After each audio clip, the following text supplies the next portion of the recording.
Saludo cordial, continuamos con el objeto virtual de aprendizaje, estrategias de lectura y escritura, y en esta presentación vamos a hablar acerca de las clases de párrafos. Es muy importante que abordemos este tema con mucho cuidado porque nos va a permitir la estructuración de párrafos de acuerdo con la intencionalidad que tengamos al expresar ciertas ideas. Vamos a hacer una recapitulación de lo que venimos abordando en el objeto virtual de aprendizaje.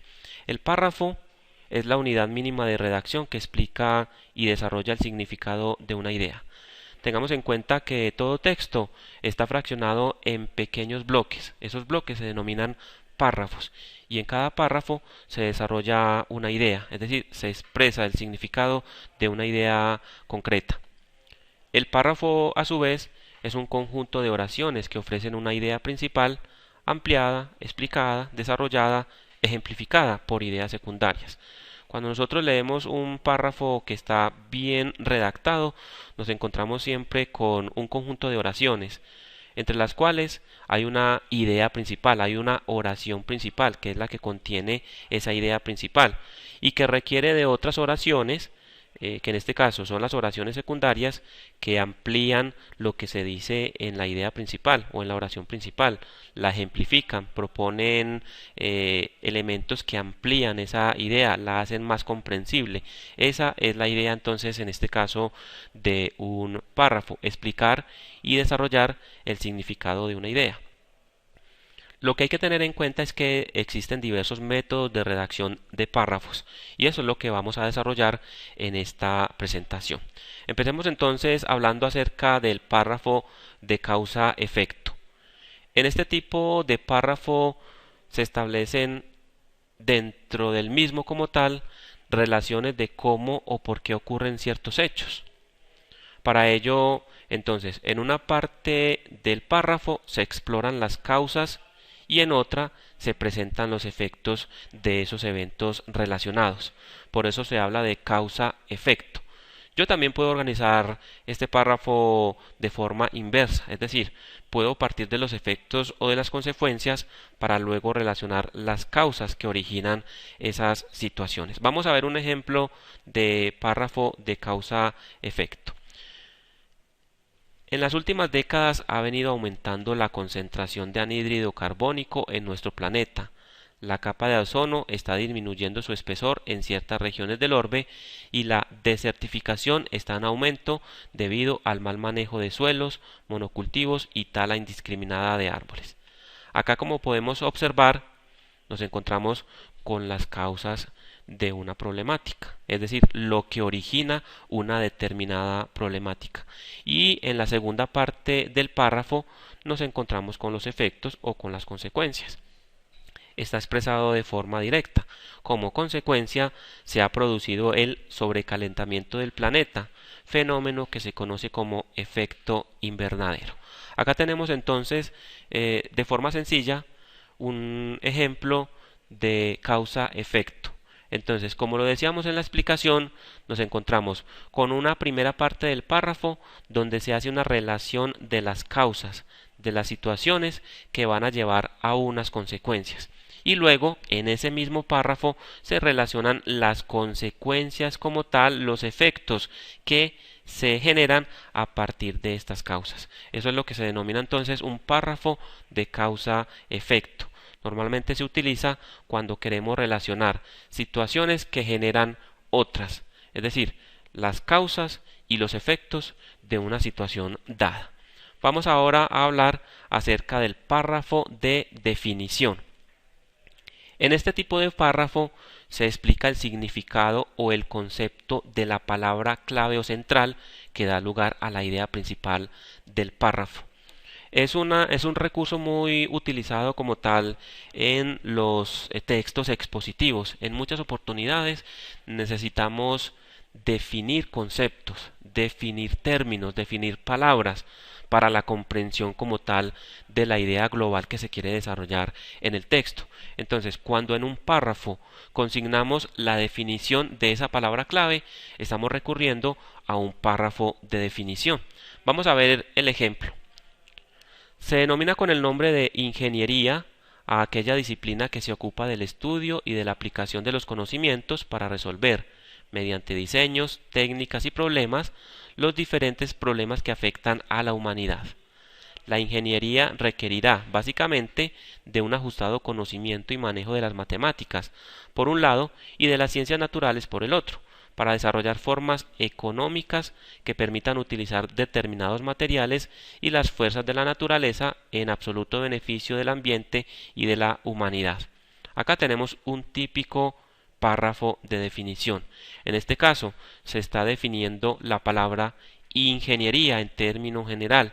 No se está particularizando determinado tipo de ingeniería, sino la ingeniería en general. Y define a qué hace alusión la ingeniería y a qué corresponde el desarrollo como tal de la ingeniería.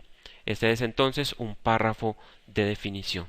Pasemos ahora al párrafo de división y clasificación. También en muchas oportunidades cuando escribimos tenemos que dividir el todo en sus partes, clasificar esas partes en un orden determinado para poder desarrollar la idea de forma ordenada y clara. Vamos a ver entonces lo que es un párrafo de división y clasificación. La idea en este tipo de párrafo es abordar un objeto o abordar una idea y dividirlo en las partes que lo componen y ofrecer una relación de características de esas partes clasificadas. Esto nos va entonces a permitir la comprensión como tal de la idea en concreto. Vamos a ver el ejemplo. En este caso tomamos como modelo el tema de la psicología aplicada. La psicología aplicada está integrada por tres áreas principales: psicología industrial, psicología de la educación y psicología clínica. En las empresas, los psicólogos desempeñan diversas tareas como investigadores para los departamentos de marketing y publicidad. Otros se dedican a investigar la organización metódica del trabajo y a acondicionar el equipo o espacios laborales. Los psicólogos de la educación, por su parte, trabajan en los problemas derivados del aprendizaje y de la enseñanza para hacer el aprendizaje escolar más efectivo. Por último, los psicólogos clínicos trabajan en hospitales y consultas privadas, aplicando diferentes tipos de terapias a las personas que necesitan ayuda psicológica o en terapia de conducta. Observemos entonces cómo está estructurado este párrafo de división y clasificación. En esta primera parte nos encontramos con la idea principal. Es la parte donde decimos que ese componente de la psicología aplicada, está dividida por tres áreas principales y decimos cuáles son esas tres áreas principales: la psicología industrial, la psicología de la educación y la psicología clínica. Luego, en el mismo párrafo, empezamos a dar las características de cada una de esas partes en que dividimos la psicología aplicada, en el mismo orden en que las expresamos en esa idea principal. Empezamos entonces hablando de la psicología industrial, que se aplica en las empresas. Entonces decimos que en las empresas los psicólogos desempeñan tales tareas. Luego decimos que los psicólogos de la educación, es decir, los que desarrollan esta forma de psicología, este tipo de psicología de la educación, qué es lo que hacen y cuáles son las características de este tipo de psicólogos. Miren que utilizamos en este caso palabras o expresiones conectivas que nos permiten entonces clarificar qué es la siguiente clasificación. Yo puedo utilizar varios recursos como en primer lugar, en segundo lugar, en tercer lugar. Acá estoy diciendo por su parte, por último. ¿Cierto? Entonces estoy encadenando las diferentes ideas, las diferentes oraciones que hacen parte del párrafo para que la lectura sea más fluida y más fácil de comprender la idea que se pretende desarrollar. Entonces, en la primera parte del párrafo se anuncia, ¿sí?, la división como tal del tema. En la segunda parte del párrafo se clasifican las características de esas partes en que he dividido la idea principal. A eso alude entonces un párrafo de división y clasificación. Vamos a ver ahora el párrafo de descripción. Es un tipo de párrafo en donde se proporciona información detallada, como si fuera una fotografía en palabras, de una persona específica, de un lugar en especial o las características y apariencias de un objeto. Vamos a ver algunos ejemplos que nos clarifiquen esta definición de lo que es un párrafo de descripción. Entonces, tomamos este texto como modelo. En verdad, el aspecto externo de Momo era un poco extraño y tal vez podía asustar algo a la gente que da mucha importancia al aseo y al orden. Era pequeña y bastante flaca, de modo que ni con la mejor voluntad se podía decir si tenía 8 años o ya 12. Tenía el pelo muy ensortijado, negro como la brea, y parecía no haberse enfrentado nunca a un peine o a unas tijeras. Tenía unos ojos muy grandes, muy hermosos y también negros, y unos pies del mismo color, pues casi siempre iba descalza. Aquí nos encontramos entonces con un típico párrafo de descripción de una persona o personaje. Ese personaje se llama Momo, es una niña. Esta obra la escribió Michael Ende, se titula precisamente Momo, de allí hemos tomado este párrafo de descripción. Pero veamos características internas del párrafo. El aspecto externo, entonces parte por describir la parte externa, la parte de fuera de ese personaje. Habla de cualidades o de características, extraño, podía asustar. Nos está hablando de que esa apariencia externa era, según eso, desaseada y desordenada. Habla ya de características como de estatura, pequeña, y de envergadura, bastante flaca. De modo que ni con la mejor voluntad se podía decir si tenía 8 años o ya 12. Es otro aspecto que nos permite esa descripción. Es decir, su tamaño y envergadura pues no permitía determinar qué edad tenía. Otros aspectos externos, el pelo muy ensortijado, es decir, crespo, negro como la brea. Mire que aquí utilizamos también para la descripción comparaciones. Entonces, al decir negro, cómo era ese negro en particular. Hay diferentes tonalidades del negro o intensidades del negro. Dice negro como la brea. Y cuando dice parecía no haberse enfrentado nunca a un peine o a unas tijeras, pues nos está indicando que tenía el cabello largo y despeinado. Tenía unos ojos muy grandes, muy hermosos y también negros, y unos pies del mismo color, pues casi siempre iba descalza, es decir, los tenía negros del mugre. A esto hace alusión entonces un párrafo de descripción, en este caso de una persona. Pero recuerden que se puede describir también un paisaje, se puede describir un lugar o se puede describir un objeto. En algunos casos estamos hablando de que se requiere de una descripción técnica. En algunas disciplinas en particular es fundamental esa descripción técnica. La que acabamos de ver es una descripción literaria que puede dejar de serlo en unos momentos cuando en ciertas disciplinas estamos verdaderamente describiendo personas reales. Supóngase que en el campo de la psicología debo describir la apariencia de una persona como aporte también a la construcción de la personalidad de la misma. Entonces tendría que acudir a un tipo de descripción de este modelo. Pero ya en la descripción técnica, digamos que se recurre a otras características que nos ofrecen objetos en particular. En este caso estamos tomando como ejemplo la descripción técnica del telescopio espacial Hubble. Mire que tiene características de peso. Tiene un peso en torno a 11.000 kilos. Es de forma cilíndrica, la forma. Y tiene una longitud de 13.2 metros. ¿Cuánto mide? La longitud. Y un diámetro máximo de 4.2 metros. El diámetro. Características del objeto. El telescopio es reflector y dispone de dos espejos, es decir, qué partes lo componen, teniendo el principal 2.4 metros de diámetro. Para la exploración del cielo incorpora varios espectrómetros y 3 cámaras. ¿Qué otras partes tiene? Una de campo estrecho para fotografiar zonas pequeñas del espacio, otra de campo ancho para obtener imágenes de planetas y una tercera infrarroja. Para la generación de electricidad se emplean dos paneles solares que alimentan las cámaras, es decir, cómo funciona ese aparato en el espacio y a partir de qué fuente de energía logra funcionar. Los 4 motores empleados para orientar y estabilizar el telescopio y el equipo de refrigeración de la cámara infrarroja y el espectrómetro que trabajan a menos 180 grados centígrados. Estamos hablando de características y funciones que tiene un objeto, en este caso un telescopio espacial.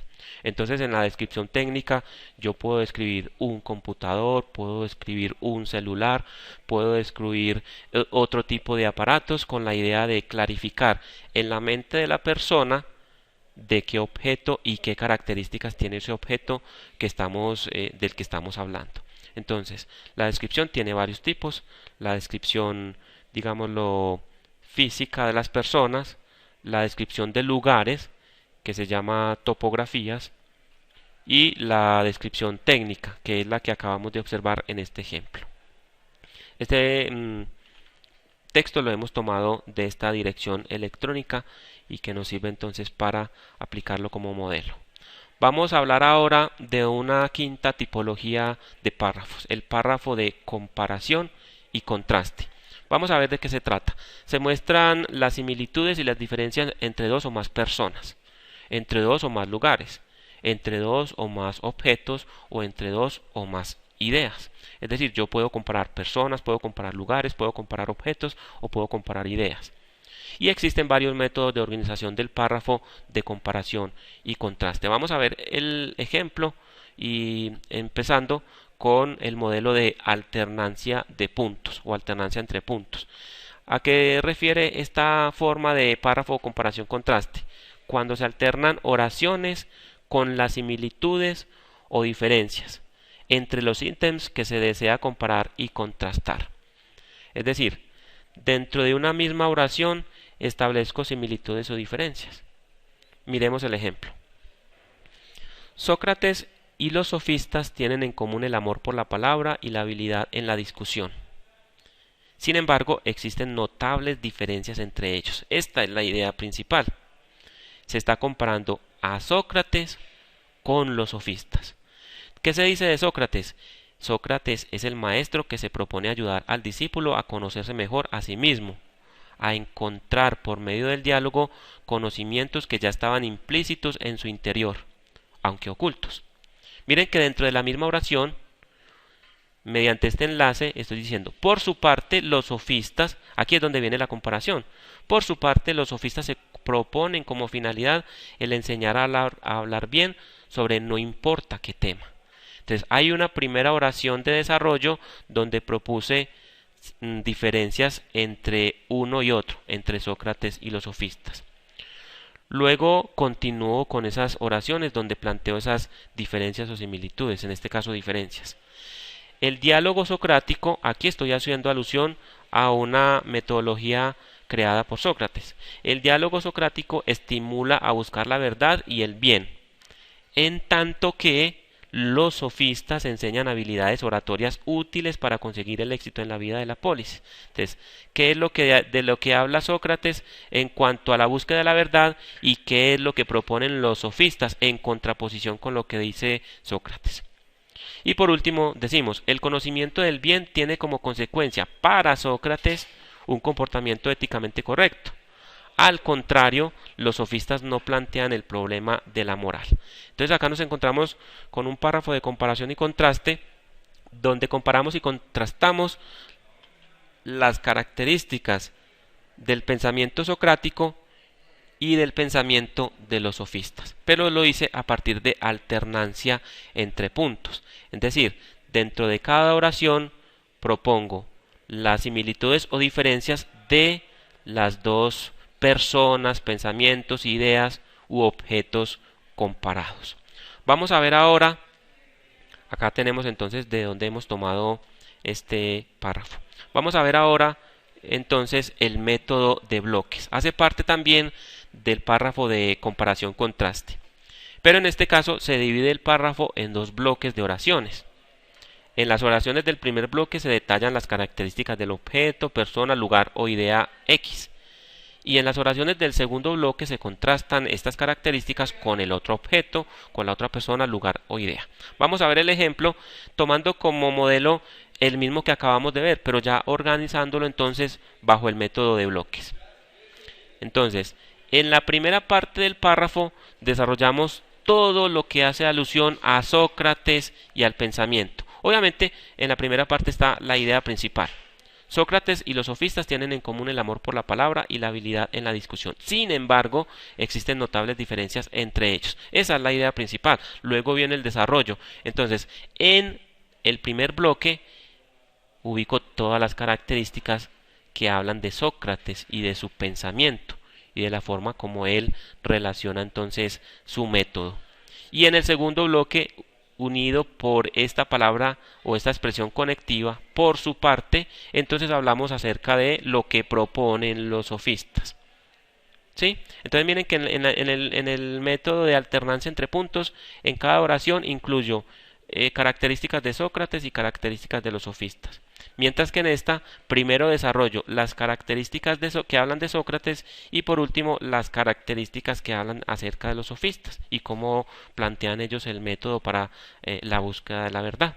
A esto es a lo que llamamos entonces método de bloques en el párrafo de comparación-contraste. Fue tomado también de María Teresa Serafini.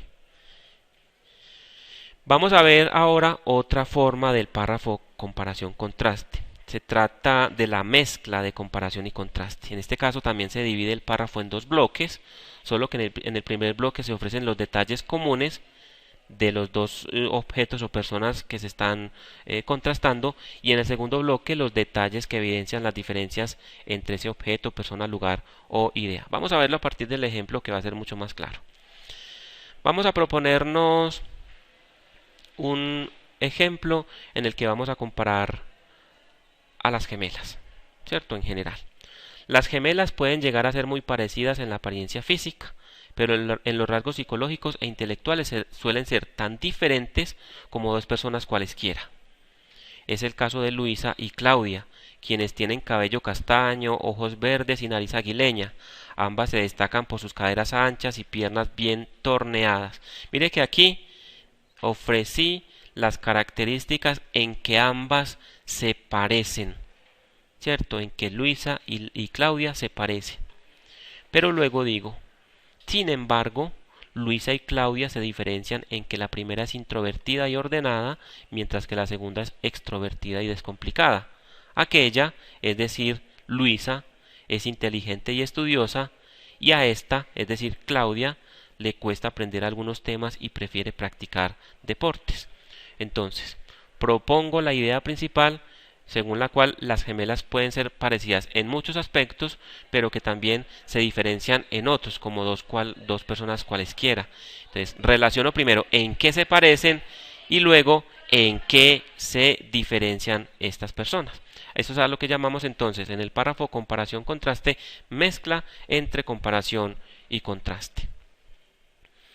Vamos a hablar ahora acerca del párrafo de secuencia o proceso. En este tipo de párrafos lo que se hace es que se relaciona una serie de pasos o etapas en algún tipo de orden mediante las cuales se cumple un proceso dado. Generalmente se basa en el tiempo de ejecución, es decir, es muy cronológico, esa secuencia es cronológica. Aquí el que escribe, el redactor, trata de proporcionar una guía o instrucciones claras y precisas para seguir paso a paso. Normalmente en algunos textos y en algunas áreas o disciplinas es necesario explicar esos pasos, esas secuencias para desarrollar determinadas actividades. Entonces, si nosotros logramos escribir bien este tipo de párrafo, pues vamos a ser mucho más claros y mucho más ordenados cuando escribimos este tipo de ideas. Vamos a ver el ejemplo. La producción de un texto escrito, sin importar si es expositivo, descriptivo, narrativo o argumentativo, implica 4 fases: la preescritura, la organización de la información, la escritura y la corrección. Aquí dije cuáles son los pasos que se deben seguir, en este caso, para la producción de un texto escrito. Y luego empiezo a definir a qué corresponde cada paso. La preescritura corresponde a la planeación, donde se define el tema, el propósito, las ideas centrales y se busca la información. Desarrollé a lo que corresponde la preescritura. Luego se organiza la información, es decir, se clasifica y selecciona el material de apoyo para sustentar las ideas, es decir, desarrollé el segundo paso. Con estos insumos se procede a escribir el texto según el plan elaborado, es decir, estoy hablando de la escritura. Pero todo no termina ahí. Por último, se debe revisar minuciosamente el texto para evaluarlo tanto en los contenidos como en la forma. Es decir, hablé acerca del último paso, que es la corrección. A eso estamos entonces aludiendo cuando hablamos acerca de un párrafo de secuencia o proceso. Se puede notar entonces que existen diversas formas de organizar el párrafo. ¿Qué es lo que debemos entender? Que esta estructura depende de la intención del autor, de qué es lo que la idea me está pidiendo para que la misma se logre expresar de forma clara, de forma ordenada. El párrafo, a su vez, debe respetar la coherencia interna. Esto implica tener claridad frente a la idea que se desea expresar, es decir, que no se generen ambigüedades dentro del párrafo. Si estoy desarrollando una idea que está en el sentido de una palabra clave, que todo ese párrafo esté hablando alrededor de ese eje que es la palabra clave. También debe ser coherente, lo que exige en este caso la utilización de conectores, de pronombres o de elipsis, entre otros recursos sintácticos. En los ejemplos que veíamos, por ejemplo, yo les hablaba de algunos conectores o frases conectivas que me permitían enlazar las diferentes oraciones y para que este texto entonces se pudiera leer de una manera fluida. A eso estamos hablando en este caso con la coherencia y con la cohesión. Esta es la bibliografía que hemos utilizado para hablar acerca entonces de los tipos de párrafo. Espero que la explicación haya sido clara, que los ejemplos hayan sido también comprensibles para que los pongamos en práctica ya en el proceso de escritura. Muchas gracias.